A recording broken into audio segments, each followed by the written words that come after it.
ನಮಸ್ಕಾರ. ನಾನು ಸಿಗ್ಲಿ ಬಶ್ಯಾ.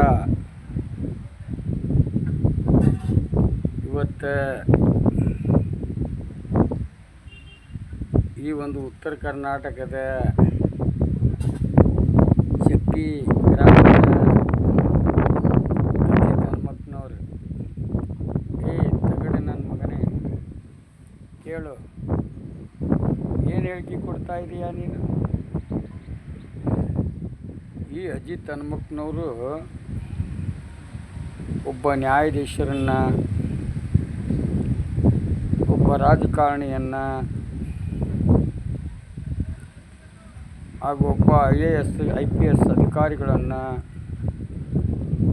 ಎಲ್ಲರನ್ನೂ ತಡೆದು ಪ್ರಶ್ನೆ ಮಾಡುವ ವ್ಯವಸ್ಥೆ ನನಗೆ ಭಗವಂತ ಒದಗಿಸಿದನಲ್ಲ, ನನ್ನಂಥ ಅದೃಷ್ಟವಂತನ ಯಾರಿಲ್ಲ ಅಂತ ನೀನು ಕೊಚ್ಕೊತಾ ಇದೆಯಲ್ಲ ಮಗನೇ.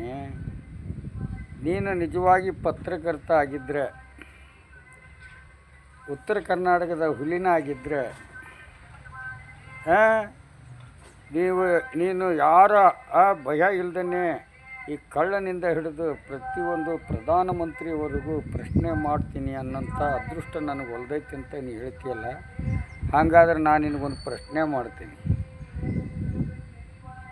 ನರೇಂದ್ರ ಮೋದಿಯವ್ರನ್ನ ಪ್ರೆಸ್ ಮೀಟಿಗೆ ಕರಿ, ಇಲ್ಲ ನೀನೇ ಹೋಗಿ ನರೇಂದ್ರ ಮೋದಿಯವ್ರ ಹತ್ರ ಪ್ರೆಸ್ ಮೀಟ್ ಮಾಡಿಕೊಂಡು ಪ್ರಶ್ನೆ ಮಾಡ್ಬಾ. ಆ ತಾಕತ್ತು ನಿನಗೈತೆ? ಐತೇನೋ? ಈ ಸಿಗ್ಲಿ ಬಸ್ಸನ್ಗೈತೆ. ಹಿಂದೆ ಬಳ್ಳಾರಿ ಜೈಲಿಗೆ ಹೋದಾಗ ಒಬ್ಬ ಪತ್ರಕರ್ತ ಕೇಳಿದ, ಯಾಕೋ ಬಸ್ಯ ನಿನಗೆ ಬಳ್ಳಾರಿ ಜೈಲು ಒಳಗಡೆ ದರ್ಶನ್ ಭೇಟಿಗೆ ಯಾಕೆ ಹೋಗ್ಬಿಡಲಿಲ್ಲ? ನಿನಗೆ ನೀನು ಇಷ್ಟು ವರ್ಷ ಜೈಲು ತೆಗ್ದೇನಿ ಅಂತೀಯ, ಕೈದಿಗಳ ಪರ ಹೋರಾಟ ಮಾಡೀನಿ ಅಂತೀಯ, ಆದರೂ ನಿನಗೆ ಜೈಲು ಒಳಗಡೆ ದರ್ಶನ್ ಭೇಟಿಗೆ ಅವಕಾಶ ಕೊಡಲಿಲ್ಲಲ್ಲ. ನಾನು ದರ್ಶನನ್ನು ಬಿಡಿಸ್ತೀನಿ, ಅವ್ರಿಗೆ ಭೇಟಿ ಆಗ್ತೀನಿ ಅಂತಂದು ಹೇಳಿಕೆ ಕೊಟ್ಟೆಲ್ಲ. ಈಗ 2 ಸಲ ಬಂದು ಓದಿ, ಯಾಕೆ ನಿನಗೆ ಭೇಟಿ ಕೊಡಲಿಲ್ಲ ಅಂತ ಮಾಧ್ಯಮ ಮಿತ್ರರು ನನ್ನ ಪ್ರಶ್ನೆ ಮಾಡಿದರು. ಕೆಲವೊಬ್ಬರು ಅವ್ರು ಹುಚ್ಚು ನನ್ನ ಮಕ್ಕಳು ಅಂತೇನೆ ಅವ್ರು ಕೇಳಿದವರು. ಅದಕ್ಕೆ ನಾನು ಹೇಳಿದೆ, ನಾನು 2 ಸಲ ದರ್ಶನನ್ನು ಈ ಒಂದು ಬಳ್ಳಾರಿ ಜೈಲಿಗೆ ನೋಡಿ ಮಾತಾಡಿಸಿ ಬಿಡುಗಡೆ ನಾನು ಕೇಸ್ ಹಿಡಿತೀನಿ ಅಂತಂದು ಕೇಳಲಿಕ್ಕೆ ನಾನು ಬಂದಾಗ ನನ್ನ ಬೇಡಿಕೆಗೆ IG ಒಪ್ಪಿದ. IG ಯಾರಿದ್ರಲ್ಲೇ ಮುಂಚೆ ಈ ಸಿಗ್ಲಿ ಬಸ್ಸನ್ಗೆ ಜೈಲ್ ಸೂಪರ್ಡೆಂಟ್ ಆಗಿದ್ದಂಥ T ಶೇಷಾ ಅಂತ ಇದ್ದರು.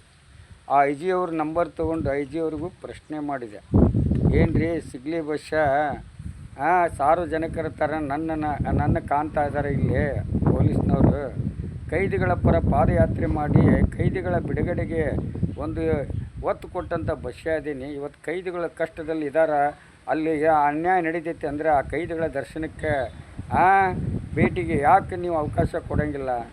ಪಬ್ಲಿಕ್ ಥರ ನನ್ನ ತಿಳ್ಕೊಳ್ಳೋದು ತಪ್ಪಾಗುತ್ತಾ ಅಂತ ನಾನು ಪ್ರಶ್ನೆ ಮಾಡಿದಾಗ, ಸರಿ ಬಸ್ಯ ಆಯಿತು, ನೀನು ಹೋಗಿ ನಾನು ಜೈಲು ಅಧೀಕ್ಷಕರಿಗೆ ಹೇಳ್ತೀನಿ, ನೀವು ಹೋಗಿ ಮಾತಾಡಿಸು ಅಂದರು. ಆಮೇಲೆ ಜೈಲು ಅಧೀಕ್ಷಕರ ನಂಬರ್ ತೊಗೊಂಡು ಅವ್ರಿಗೂ ಮಾಡಿದೆ. ಅವರು ಆಯಿತು ಬಸಣ್ಣ, ನಾನು ನಿಮಗೆ ಬಿಡ್ತೇವೆ ದರ್ಶನ್ ಭೇಟಿಗೆ, ಆದರೆ ಒಂದು ಕಂಡೀಷನ್, ನಾವು ಮೊದಲು ದರ್ಶನ್ ಅವ್ರನ್ನ ಕೇಳಿಕೊಂಡು ಅವ್ರು ಬಿಡಬೇಕು ಬೇಡ ಅಂತ ಅವರಿಂದ ತಿಳ್ಕೊಂಡು ನಿನಗೆ ಭೇಟಿ ಕೊಡ್ತೀನಿ ಅಂದರು. ಬಂದು ಹೇಳ್ತೀನಿ ಅಂದರು. ಅವಾಗ ಅವರು ಹೋಗಿ ದರ್ಶನ್ ಅಂತ ಕೇಳ್ಕೊಂಬಂದ್ವಿ ಅಂದರು.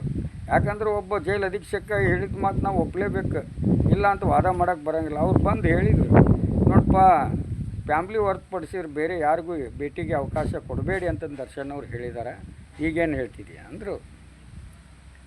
ಅಂದಾಗ ಸರಿ ಬಿಡಿ ಅಂತಂದು ನಾನು ವಾಪಸ್ ಬರ್ಲಿಕ್ಕೆ ಹತ್ತದಾಗ ಮಾಧ್ಯಮಗಳು ಈ ಪ್ರಶ್ನೆ ಕೇಳಿದರು, ಯಾಕೋ ಬಸ್ಯ ನೀನು ಬಿಡಿಸೋಕ್ಕಾಗಲಿಲ್ಲ, ಒಳಗೆ ಹೋಗಿ ಭೇಟಿ ಮಾಡೋಕ್ಕಾಗಲಿಲ್ಲ ಅಂತ. ನಾನು 2 ಸಲ ಬಂದಾಗೂ ನಿಮ್ಮ ವರದಿ ಮುಖಾಂತರ ನಾನು ಹೇಳಿಕೆ ಕೊಟ್ಟಿದ್ದೀನಿ, ನನಗೆ ಬಿಡುಗಡೆ ಅಲ್ಲಿ ದರ್ಶನ ಭೇಟಿ ಕೊಡಲಿಲ್ಲ. ನೀವು ಎಷ್ಟು 5-6 ತಿಂಗಳು ದರ್ಶನನ್ನು ಕಣ್ಣಿಟ್ಟು ಪ್ರತಿಯೊಂದು ಹೇಳಕ್ಕೆ ಕುಂತಿದ್ದು, ಉಚ್ಚಿ ಒಯ್ಯೋದು, ಬಳ್ಳು ಮಾಡೋದು ಎಲ್ಲನೂ ತೋರಿಸಿದ್ರು ಜನರಿಗೆ. ನಿಮ್ಗೆ ಯಾಕೆ ದರ್ಶನ ಭೇಟಿ ಕೊಡಲಿಲ್ಲ? ನಿಮ್ಗೆ ಆ ದರ್ಶನ್ ಒಳಗೆ ಹೋಗಿ ಅಲ್ಲಿ ಜೈಲು ಒಳಗಡೆ ಹೋಗಿ ದರ್ಶನದ ಅಷ್ಟೇ ಅಲ್ಲ ಅಲ್ಲಿ ನಡೀತಕ್ಕಂಥ ಎಲ್ಲ ವ್ಯವಸ್ಥೆಗಳ ಬಗ್ಗೆ ಯಾಕೆ ನೀವು ಇಂಟರ್ವ್ಯೂ ಮಾಡೋಂಗಿಲ್ಲ? ಹಾಂ, ಪರ್ಮಿಷನ್ ಯಾಕೆ ತೊಗೊಂಡು ಹೋಗೋಕ್ಕಾಗಂಗಿಲ್ಲ? ದೂರ ನಿಂತು, ಯಾಕಂದ್ರೆ ಅದು ಹುಲಿ ಗುಹೆ ಅದರೊಳಗೆ ಐತಿ, ಹೊರಗೆ ಬಂದು ನಮ್ಮನ್ನ ಹರ್ಕೋತಿತ್ತದ್ದು ಬಾಗ್ಲ ಹಾಕ್ಕೊಂಡು ಮೈ ಹಿಡ್ಕೊಂಡು ಕುಂತಿದ್ರಲ್ಲ, ನಿಮ್ಗೇನು ಸಿಕ್ತು? ಆದರೆ ನಿನಗೆ ತಾಕತ್ತಿದ್ರೆ ಹೋಗಿ ದರ್ಶನ್ ಮಾತಾಡ್ಸ್ಕೊಂಬ ಅಂತೀಯಲ್ಲ, ನಿನಗೆ ತಾಕತ್ತಿದ್ರೆ ಆ ಒಂದು ಸಿಂಗಲ್ ಸೆಲ್ನಾಗ ಹಾಕಿದ್ದ ದರ್ಶನನ್ನು ಸಾರ್ವಜನಿಕ ಕೈದಿಗಳ ಮಧ್ಯದಲ್ಲಿ ಇಡಕ್ಕೆ ಹೇಳೋಣ ನೀನು ಅಧೀಕ್ಷಕನಿಗೆ. ಅವಾಗ ಸಿಗ್ಲಿ ಬಸ್ಸ ನಿನಗೊಂದು ಕಪ್ಪಾಳ ಕೊಡೋದು, ಒಂದು FIR ಹಾಕಿಸ್ಕೊಂಡು ಜೈಲು ಒಳಗಡೆ ಹೋಗಿ ದರ್ಶನನ ಜೊತೆಲಿನ 2 ದಿವಸ ರೆಸ್ಟ್ ತೊಗೊಂಡು ಎಲ್ಲ ಮಾಹಿತಿ ತಿಳ್ಕೊಂಡು ಹೊರಗೆ ಬಂದು ನಿನಗೆ ವರದಿ ಕೊಡೋಂಥ ಬಸ್ಸ ಹಾಕ್ತೀನಿ ತಿಳ್ಕೊ ಅಂದೆ ನಾನು. ಅದಕ್ಕೆ ಅಜ್ಜಿ ತನ್ಮಕ್ನವರು ನೀನು ಎಲ್ಲರನ್ನೂ ಪ್ರೆಸ್ ಮೀಟ್ ಮಾಡ್ತೀನಿ ಅಂತೀಯಲ್ಲ, ಬರೀ ಬೇಡ, ಯಾರನ್ನೂ ಬೇಡ, ಒಂದು ನರೇಂದ್ರ ಮೋದಿಯವ್ರನ್ನೂ ಮಾಡು, ಒಂದು ಈ ಸಿಗ್ಲಿ ಬಸ್ಸನ್ನು ಮಾಡು. ನಿನ್ನ ಹತ್ರ ನಾನು ವರದಿ ಕೊಟ್ಟಿದ್ದೀನಿ, ನಾ ಕಳ್ಳ ಅಂತಲೂ ನಿನ್ನ ಹತ್ರ ಒಂದು ವರದಿ ಒಳಗಡೆ ಹೇಳಿಕೆ ಕೊಟ್ಟಿದ್ದೀನಿ ಪ್ರೆಸ್ ಮೀಟಲ್ಲಿ ಬೆಂಗಳೂರಿನಲ್ಲಿ. ಬಟ್ ನೀನು ಅವಾಗ ಆ ಮನುಷ್ಯ ಇದ್ದಿ. ಈಗ ಇದು 2014ರಿಂದ ವೇಸ್ಟ್. ಈಗಲಾದರೂ ತಿದ್ದುಕೋ, ಉತ್ತರ ಕರ್ನಾಟಕದ ಹೆಸರು ತಗೊಂಬ. ನಿನಗೆ ಫಾಲೋವರ್ಸ್ ಎಷ್ಟಿದ್ದಾರೆ ಅಷ್ಟು ಅದ್ರದ್ದು 3 ಪಟ್ಟು ಫಾಲೋವರ್ಸು ನಿನಗೆ ಶತ್ರು ಆಗಿದ್ದಾರೆ. ಅದನ್ನು ಅರ್ಥ ಮಾಡ್ಕೊ. ಸಿಗ್ಲಿ ಬಸ್ಸಾದೆ ನಾನು 33 ವರ್ಷ ಆಲ್ ಕರ್ನಾಟಕ 7 ಸೆಂಟ್ರಲ್ ಜೈಲು ಅನುಭವಿಸಿ ಇವತ್ತು ಹೊರಗೆ ಬಂದಂಥ ಬಸ್ಸಾದೀನಿ. ಇವತ್ತು ನಾನು ಮಾಧ್ಯಮಗಳಿಂದನೇ ಪರಿವರ್ತನೆ ಆಗಿ ಒಳ್ಳೆ ಮಾರ್ಗದಲ್ಲಿ ನಡೀತಾ ಇದ್ದೀನಿ. ನೀನು ಆ ಒಂದು ವ್ಯವಸ್ಥೆ ಅನ್ನ ತಿಂದು ಆ ಒಂದು